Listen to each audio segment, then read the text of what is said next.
আবারও জাতীয় দলের জার্সিতে দেখা যাবে তামিম ইকবালকে। বাংলাদেশে তামিম ইকবাল অনবদ্য এক নাম এবং বাংলাদেশ ক্রিকেটে তামিম ইকবাল যে ভূমিকা রেখেছে, যে অবদান রেখেছে সেটা অনস্বীকার্য। তবে তামিম ইকবাল আচমকা তামিম ইকবাল অভিমানবশত তামিম ইকবাল জাতীয় দল থেকে বেশ কিছুদিন ধরে দূরে রয়েছেন। তিনি ইতোমধ্যে জাতীয় দলে আর খেলবেন না বলেও জানিয়ে দিয়েছেন। তবুও বাংলাদেশ ক্রিকেট যারা সাপোর্টার রয়েছে এবং বাংলাদেশ ক্রিকেট ফ্যান এবং বাংলাদেশ ক্রিকেট বোর্ড সকলে আশাবাদী ছিল যে তামিম ইকবাল তার অভিমান ভেঙে আবারও জাতীয় দলের জার্সি গায়ে দিবেন এবং সেই সম্ভাবনায় তৈরি হচ্ছে। বাংলাদেশ টিম ম্যানেজমেন্ট থেকে শুরু করে সকল ফ্যান ফলোয়ারদের অনুপ্রেরণা এবং সকল ফ্যান ফলোয়ারদের চাওয়ায় তামিম ইকবালকে আবারও বাংলাদেশ ক্রিকেট টিমে অন্তর্ভুক্ত হবেন এবং বাংলাদেশের জার্সি গায়ে আবারও তিনি বিশ্বকাপ পাবেন। আজকে মূলত এমন একটি সম্ভাবনাময় আমরা সেই বিষয়টি নিয়ে ইতিমধ্যে আলোচিত হলেও তামিম ইকবাল আসলে কি বলছেন, তামিম ইকবাল কি আসলে জাতীয় দলে খেলতে চান, সেই বিষয়টি আজকের ভিডিওতে আমরা জানব। তবে বর্তমান ঢাকায় যে ঢাকা প্রিমিয়ার লিগ অনুষ্ঠিত হচ্ছে, ঢাকা প্রিমিয়ার লিগে তামিম ইকবাল যে পারফরমেন্স দেখাচ্ছে সেই পারফরমেন্সের আলোকে দেখা যায় যে তামিম ইকবাল শুধু বাংলাদেশে একজনই জন্মগ্রহণ করেছিল এবং তামিম ইকবালের বিকল্প শুধুমাত্র তামিম ইকবালই হতে পারে।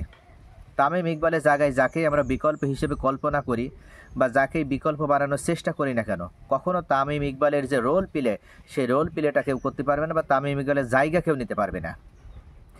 আমরা এখন পর্যন্ত যে 6টি ম্যাচ অনুষ্ঠিত হয়েছে এই 6টি ম্যাচের পরিসংখ্যান যদি দেখি তাহলে দেখতে পাই যে টপ লিস্টে যারা রয়েছে অর্থাৎ সেরা যে 5 জন ব্যাটসম্যান এবার সবথেকে বেশি রান সংগ্রহ করেছে তার ভিতরে 1 নম্বরে রয়েছে নাঈম শেখ।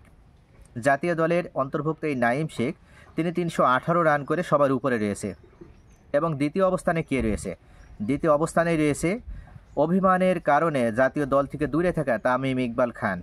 তামিম ইকবাল 294 রান করে তিনি দ্বিতীয় অবস্থানে রয়েছে। এই পরিসংখ্যানে দেখা যায় যে তামিম ইকবাল আসলে কতটা এখনও ভালো ফর্মে রয়েছে এবং তার ভিতরে অ্যাগ্রেসিভ ব্যাটিংটা তিনি এখনও কতটা করতে পারেন।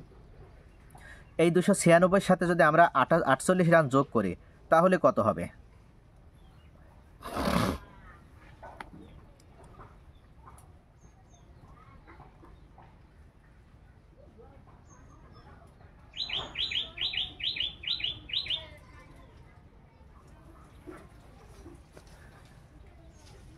এই 296 রানের সাথে যদি আমরা গতকালকে তামিম ইকবালের একটি ইনিংস অর্থাৎ 48 রান যোগ করি তাহলে হচ্ছে 344 রান। অর্থাৎ তামিম ইকবাল এখন 344 রান করেছে এবং গতকাল যে ম্যাচটা উনি খেলেছেন সেখানে মাত্র 27 বল, এই 27 বল মোকাবেলা করে তিনি 48 রান করে।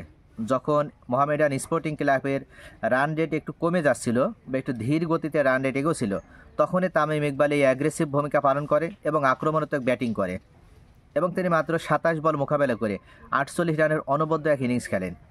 যে ইনিংসটা দেখে কারোর বোঝার ক্ষমতাই নেই যেটা ওয়ানডে ম্যাচ নাকি টি-20 ম্যাচ। মূলত ওয়ানডে ম্যাচে তামিম ইকবাল টি-20 মেজাজে গতকাল ব্যাট করেছে। গতকালকের এই ব্যাটিংয়ের পরপরই সকলেই উচ্চস্বরে আলোচনা শুরু করেছে এবং সকলের চাওয়া যে তামিম ইকবালকে যত দ্রুত সম্ভব জাতীয় দলে অন্তর্ভুক্ত করা হোক, কেননা তামিম ইকবাল এখনও ফুরিয়ে যায়নি এবং তামিম ইকবালের ভিতরে যে এখনও যে ব্যাটিং দক্ষতা রয়েছে এবং এখনও যে তার এনার্জি রয়েছে এবং তার ভিতরে যে ফর্ম রয়েছে এবং তার ভিতরে যে টেকনিক রয়েছে এবং তিনার যে ফিটনেস রয়েছে সকল দিক বিবেচনা করে তামিম ইকবাল এখনও বাংলাদেশ ক্রিকেটে অবদান রাখার মতো এক অনবদ্য নাম এবং তামিম ইকবাল বাংলাদেশ জাতীয় টিমে অন্তর্ভুক্ত হওয়ার মাধ্যমে বাংলাদেশ জাতীয় টিমে তার অবদান রাখতে হবে এবং তিনি এখনও দীর্ঘদিন এই টিমের জন্য সেবা প্রদান করতে পারবেন।